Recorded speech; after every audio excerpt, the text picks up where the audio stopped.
یہ نہیں گمراہ کرتا مگر فاسقوں کو گمراہ کرتا ہے۔ فاسق کون ہوتے ہیں؟ فاسق وہ ہوتے ہیں الذین ینقضون عہد اللہ من بعد میثاقہ، جو اللہ سے پختہ عہد باندھنے کے بعد اسے توڑ دیتے ہیں۔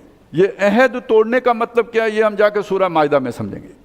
یہ عہد یہود سے بھی تھا، یہ عہد نصارہ سے بھی تھا، یہ عہد مسلمانوں سے بھی ہے۔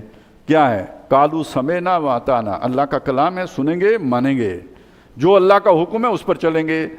اب یہ عہد کرنے کے بعد ایاک نعبد و ایاک نستعین عہد ہے، یہ کرنے کے بعد اللہ کی عبادت نہ کرنا، اللہ کی اطاعت نہ کرنا، ڈنڈی مارنا اس کے اندر، اللہ کے سوا اوروں سے مدد چاہنا، بدعہدی ہو گئی یا نہیں ہو گئی؟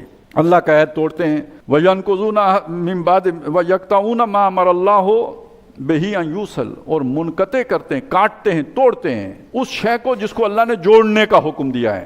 یہ آپ تفسیریں پڑھیں تو یہ تو آپ کو ملے گا، جو ریمی رشتے ہیں، یقیناً ریمی رشتوں کو جوڑنے کا اللہ نے حکم دیا ہے۔ ریمی رشتوں کو قطع کرنے والا جو ہے وہ بدبخت انسان ہے، اللہ تعالیٰ اس پہ رحم نہیں فرمائے گا۔ یہ ساری روایات میں چیز ملتی ہے، تو وہ بھی جوڑنے کی بات ہے، لیکن یہ کہ اللہ تعالیٰ نے کچھ اور بھی تو جوڑنے کی بات کی ہے نا۔